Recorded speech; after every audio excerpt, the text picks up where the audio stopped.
Vous vous souvenez quand, en 2012, Blizzard a décidé d'étendre sa galerie de jeux et y a ajouté son jeu de cartes à collectionner, Hearthstone? Il a vite été remarqué par les joueurs et il a aussi reçu des critiques très positives et a même été le théâtre de compétitions d'e-sport.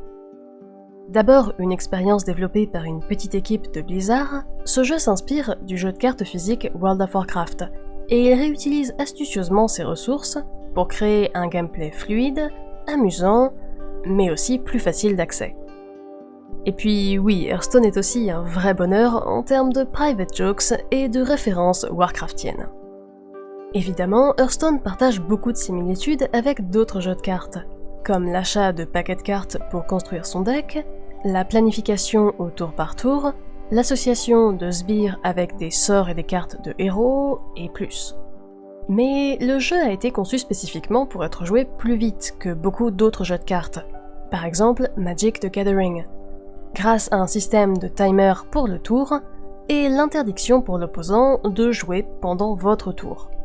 Tout ça, ça force les joueurs à préparer des stratégies très différentes. Hearthstone est donc un jeu de cartes très fun et très intéressant qui peut nous enseigner bien des choses. On pourrait étudier un bon nombre de concepts.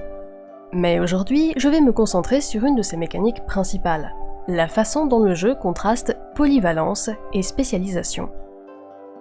Bon, dès qu'on commence à se plonger dans un sujet corps et âme, on doit assez vite faire face à certaines réalités incontournables. En particulier, le fait qu'on ne peut pas tout savoir dans tous les domaines. Quand on se rend compte de ça, on peut avoir deux mentalités. Soit rester versatile et survoler autant de sujets que possible, soit devenir un expert dans un domaine restreint et laisser de côté tous les autres. Bien sûr, c'est une vision très simplifiée d'un problème très complexe. N'empêche que pas mal de théories en éducation et en management reposent sur cette idée que certains d'entre nous préfèrent être des généralistes qui s'attaquent à plusieurs domaines, même si ça nous empêche de bien les connaître en détail, alors que d'autres aiment mieux se perdre complètement dans un sujet et rester à l'affût des dernières recherches. Et à sa façon, Hearthstone nous apprend en fait à gérer cette question de polyvalence contre spécialisation à deux niveaux. D'abord à une large échelle quand on prépare son deck pour les sessions à venir, et ensuite à une échelle plus réduite pendant les parties elles-mêmes. La construction d'un deck de cartes est un processus qui demande des ajustements et beaucoup d'entraînement. Pas étonnant qu'Internet soit rempli de forums et de posts de blog qui expliquent comment créer le meilleur deck de mage ou le mystérieux deck du paladin Murloc. Parce que oui, même si un joueur accumule petit à petit toutes les cartes disponibles dans le jeu, au final, il ne pourra en emporter que 30 avec lui dans un combat. Autrement dit, il faut quand même choisir judicieusement et se préparer à toute éventualité. Vaut-il mieux remplir son deck avec des cartes puissantes mais coûteuses, au risque de ne pas pouvoir les utiliser dans les premiers tours car on n'a pas encore assez de mana? Ou bien plutôt choisir des cartes de niveau 1 et remplir le plateau avec de piètres serviteurs?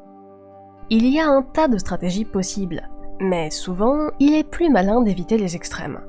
La plupart des joueurs aiment mélanger des cartes faibles, des cartes fortes, des cartes de contrôle, des cartes de dégâts, et ainsi de suite. En d'autres termes, la majorité des joueurs de Hearthstone débutants préfèrent être génériques, et espèrent qu'un deck versatile permettra de gérer la plupart des situations. Des joueurs plus expérimentés connaissent assez les mécaniques internes du jeu, et les combos possibles, pour s'aventurer sur le terrain de l'expertise et spécialiser leur deck. Ensuite, dans un contexte plus précis, pendant une partie, il faut aussi faire des choix. Cette fois, il s'agit de décider quelles cartes jouer pendant le tour parmi celles qui ont été tirées du deck, toujours en équilibrant la balance entre versatilité et spécialisation. Par exemple, mettons de côté toutes les variétés de catégories de cartes comme les types, les races, les raretés, les sorts, et regardons juste les différences entre deux cartes bêtes sans aucun pouvoir, le Raptor Rouge-Fange et le Sanglier de Pénombre. La première carte est assez équilibrée, elle a une puissance d'attaque de 3 et 2 points de vie. La carte peut donc affaiblir les sbires ennemis et à la fois survivre au moins 1 ou 2 tours. D'un autre côté, le sanglier de pénombre est plutôt une bête furieuse, prête à charger. La carte provoquera sans doute pas mal de dégâts, mais seulement pendant une courte période, car il n'a pas assez de points de vie pour tenir tout un combat. Évaluer correctement les risques et placer la bonne carte au bon moment est évidemment la clé de la réussite, et ça suppose, entre autres, de savoir maintenir un équilibre entre les cartes que l'on joue, et notamment à quel point elles sont versatiles ou spécialisées.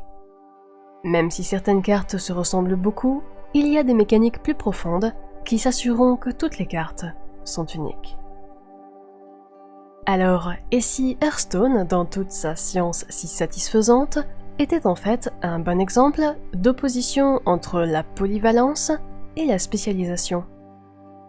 Et n'hésitez pas à me dire en commentaire, est-ce que je suis la seule à adorer regarder tous ces écuyers remplir l'arène?